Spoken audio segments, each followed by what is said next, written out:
है दोस्तों, study for UPSC में हम लोग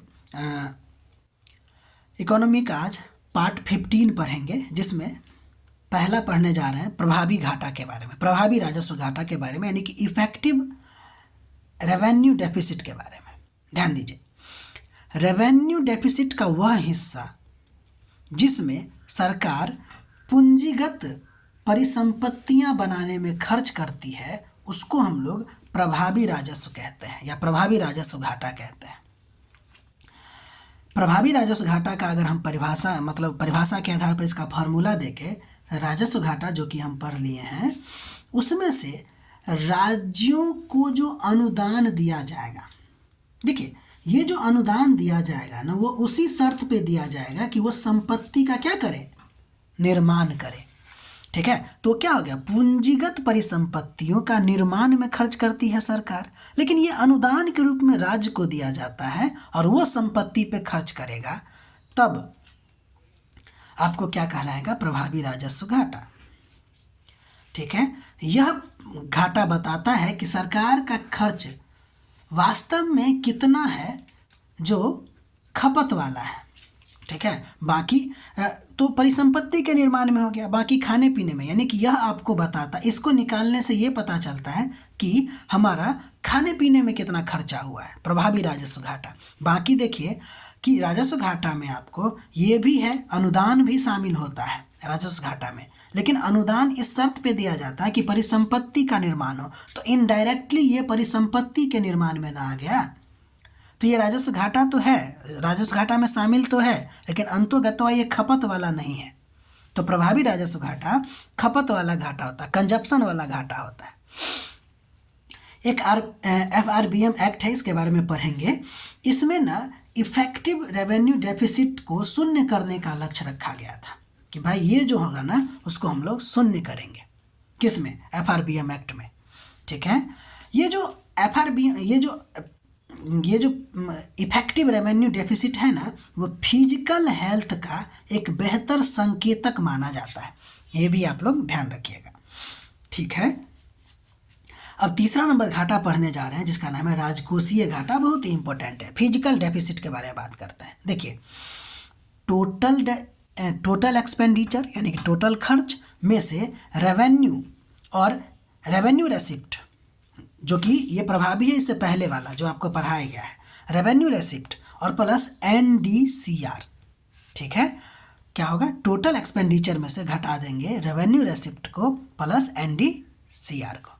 ठीक है, तो ये आपको क्या कहलाएगा, राजकोषीय घाटा कहलाएगा। ठीक है, देखिए इसके बारे में उदाहरण से समझते हैं। जैसे मान लीजिए अगर हम टोटल खर्च की बात करेंगे, तो खर्च दो प्रकार से होगा, एक रेवेन्यू एक्सपेंडिचर और दूसरा कैपिटल एक्सपेंडिचर। रेवेन्यू एक्सपेंडिचर में मान लेते हैं कि 100 लाख करोड़ खर्चा किए, और कैपिटल एक्सपेंडिचर में भी हम मान लेते हैं कि ये 100 लाख खर्चा किए, तो टोटल एक्सपेंडिचर हमारा कितना हो गया, 200 लाख। यही है राजकोषीय घाटा में हम लोगों ने देखा है कि टोटल एक्सपेंडिचर, खर्च जो होगा दो प्रकार से होगा। कमाई भी तो हम लोग दो प्रकार से देखे थे ना, तो खर्च भी दो प्रकार से देखेंगे, एक राजस्व खर्च, एक पूंजीगत खर्च। तो यही है जो आपको पहले पढ़ा दिया गया है। अगर हम टोटल रेसिप्ट की बात करें, प्राप्ति की बात करें, तो प्राप्ति भी दो प्रकार से होगा, एक रेवेन्यू प्राप्ति यानी कि राजस्व प्राप्ति और दूसरा पूंजीगत प्राप्ति। तो रेवेन्यू रेसिप्ट में क्या आएगा, हम लोगों ने टैक्स के बारे में देखा है, नॉन टैक्स के बारे में देखा, जिसमें शुल्क होता है, फीस होता है, फाइन होता है। तो ये रेवेन्यू रेसिप्ट है, जिसमें हो गया आपको टैक्स के रूप में हमको 25 लाख रुपए आया, और नॉन टैक्स में आपको 25 लाख करोड़, है ना, 25 लाख करोड़, 25 लाख करोड़। और कैपिटल रेसिप्ट में हम लोगों ने देखा था कि NDCR और DCR। NDCR में हम लोगों ने विनिवेश को रखा था और ऋण वसूली को रखा था, और मान लेते हैं ये 50 लाख करोड़ है, और DCR जो कि उधार में, बोरोइंग में आता है, वो आपको 50 लाख करोड़ है। तो अगर हम लोग राजकोषीय घाटा निकालेंगे, तो total expenditure minus 50 plus 50, 50 plus 50 कैसे, देखिए रेवेन्यू रेसिप्ट, फार्मूला में क्या है, रेवेन्यू रेसिप्ट। तो रेवेन्यू रेसिप्ट में कितना हो जाएगा, टैक्स और नॉन टैक्स को मिला के आपको हो जाएगा 25 25 50, और एक था आपको प्लस NDCR, है ना, वो आपको हो जाएगा 50। तो 200 माइनस 100 यानी कि 100 लाख करोड़ जो हो जाएगा वो आपको क्या हो जाएगा, राजकोषीय घाटा। ठीक है, तब हम लोग आगे बढ़ते हैं। अगला नंबर हम लोग देखने जा रहे हैं प्राथमिक घाटा यानी कि प्राइमरी डेफिसिट। देखिए, राजकोषीय घाटा हम लोग जितना निकाले थे उसमें से ब्याज भुगतान को अगर हम लोग घटा देंगे तो आपको क्या कहलाएगा, प्राथमिक घाटा यानी कि प्राइमरी डेफिसिट कहलाएगा। ठीक, अब हम लोग एक नोट के तौर पे देखते हैं। एक चीज़ होता है जिसको हम लोग कहते हैं फ्लो वेरिएबल। फ्लो वेरिएबल क्या होता है, एक स्टॉक वेरिएबल भी होता है। तो फ्लो वेरिएबल वह होता है जिसे एक निश्चित समय अवधि या पीरियड ऑफ टाइम में मापा जाता है। कोई भी चीज़ जिसको एक पीरियड ऑफ टाइम में मापेंगे उसको फ्लो वेरिएबल कहेंगे। जैसे बताइए, GDP हम लोग एक निश्चित समय अंतराल में मापते हैं कि नहीं, मापते हैं, तो फ्लो वेरिएबल हो जाएगा। किसी को भी एक पीरियड ऑफ टाइम में अगर मापेंगे तो क्या कहलाएगा, फ्लो वेरिएबल। उसमें कौन कौन आएंगे, एकदम इम्पोर्टेंट है ये, भूलिएगा नहीं। अगर आपसे पूछा जाएगा कि निम्नलिखित में से कौन फ्लो वेरिएबल है, तो उदाहरण है आपके पास फिजिकल डेफिसिट जो हम लोग पढ़ रहे हैं वो फ्लो वेरिएबल में आता है।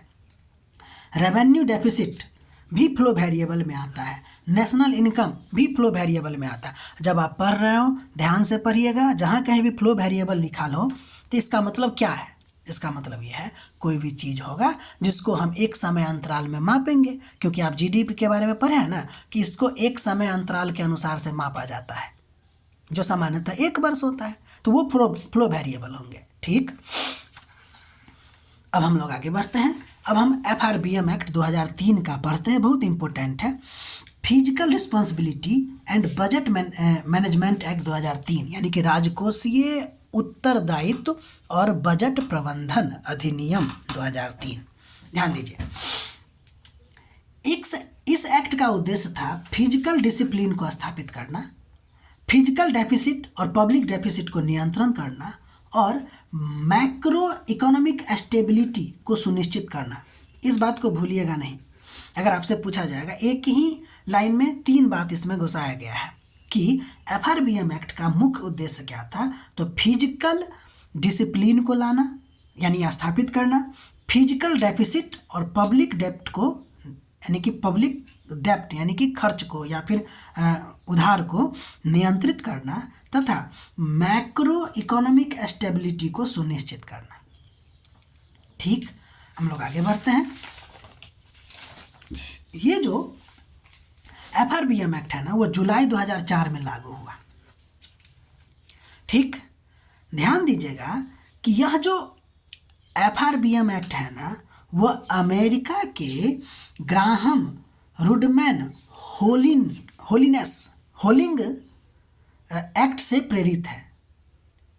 ठीक है, जो एक रूल बेस्ड फिजिकल डिसिप्लिन कानून है, फिजिकल डिसिप्लिन कानून है।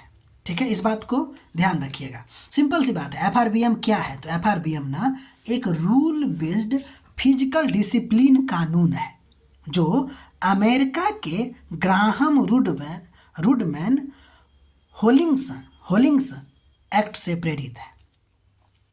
यह जो कानून है ना वो बजट को जिम्मेदार और पारदर्शी बनाने के लिए लाया गया था। इतना बात आपको FRBM में बता दिया, जो कि बहुत इंपॉर्टेंट पॉइंट है, फालतू का बकवास नहीं, सीधे पढ़ने का। ठीक है, अब हम लोग आगे बढ़ते हैं। इसका लक्ष्य क्या है, वही जो आपको एक लाइन में बता दिया गया था पीछे, रेवेन्यू डेफिसिट को समाप्त करना और फिजिकल डेफिसिट को सीमित करना। ध्यान दीजिए, इस FRBM एक्ट में को लेकर के बाद क्या हुआ कि एक NK सिंह कमेटी बैठा। देखिए, ये 2004 में ही लागू हुआ था। ठीक है ना, तो इस पर सुझाव देने के लिए बार बार कुछ कमेटी से गठित किया जाता था।